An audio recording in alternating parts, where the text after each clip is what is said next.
Okay, this story bothered me when it first happened, and now that there are federal charges, it actually bothers me more. Because this isn't just about one assault.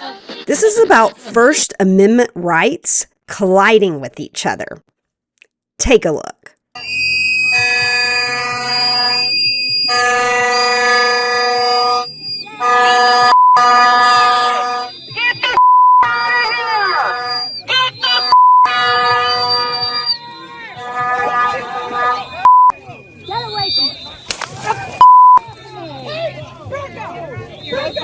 You gotta go. No. Hey, my daughter? No.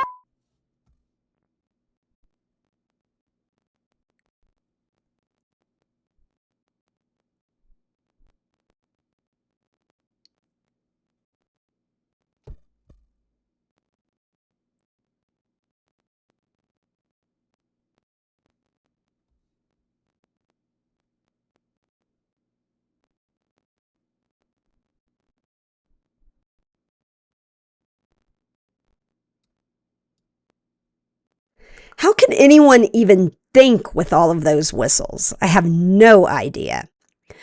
So for me, I don't really care who started it. Nothing justifies what I saw on screen. Savanah was just standing there, doing her job, and she gets shoved by a man, no less. And she ended up going to the hospital, I believe, for a concussion and multiple sprains. And just so you're clear on the facts, this happened on April 11th outside the Bishop Henry Whipple Federal Building in the Minneapolis area. A Turning Point USA reporter, Savanah Hernandez, was standing on a public sidewalk filming an anti-ICE protest. She wasn't engaging, she wasn't escalating, she was just doing her job. And you saw some of what happened just now. One of the videos taken that day went viral with millions of views. And now 3 individuals, all from the same family, are facing federal charges.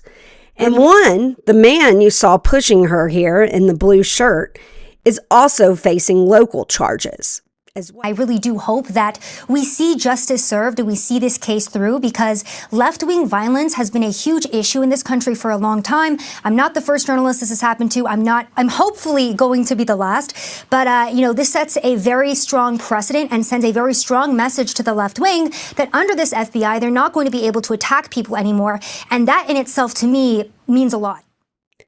Okay, so that line right there, I'm not the first journalist this has happened to, that stood out to me.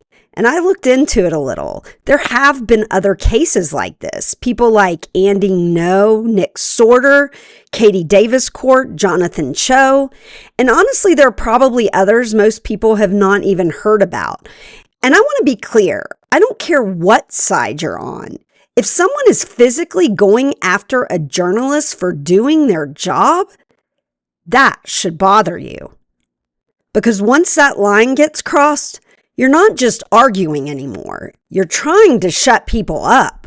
And this is where I started thinking about the First Amendment, because you know how everybody likes to throw that around. But I'm not sure everybody understands the entirety of the First Amendment and why situations like this one are tricky. So I made a graphic, a civic lesson moment. I love making these. Let's dig in. So the First Amendment is actually composed of 5 different freedoms. We won't discuss religion here since it doesn't apply. But essentially, we have all of these things happening at the same time. You have freedom of petition. That's the cause that everybody's protesting for, anti-ICE in this case. Assembly is the right to protest. That's together to protest ICE, right? Then you have the freedom of speech, which is everyone yelling, arguing, reacting. You hear it out there. And then you have the freedom of press, which is Savanah filming there on the sidewalk. Now, all of this is happening in the same space. And this is where things start to become confusing. So let me break this down as succinctly as possible.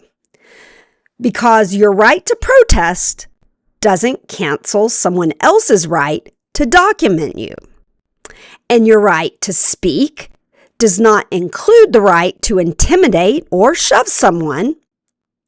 And someone filming you is not an attack on your right to protest. Now let all that sink in.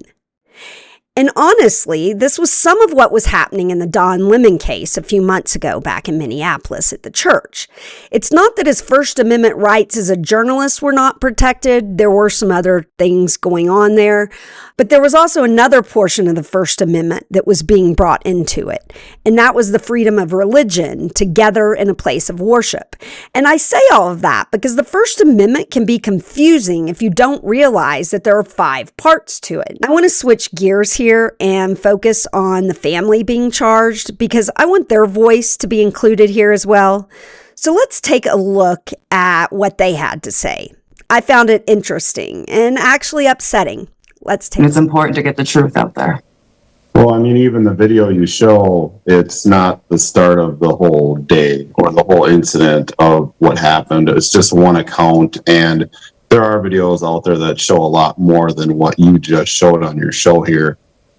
As far as afterwards, I mean, I wouldn't wish what we're going through on anybody. And you hear people get doxxed, but what's happened to us is far worse than anything else. I mean, as my moniker that was given me when I went viral the first time, MN Angry Man, I was getting flack from the right side, but it was manageable, and I mean, it wasn't egregious at all.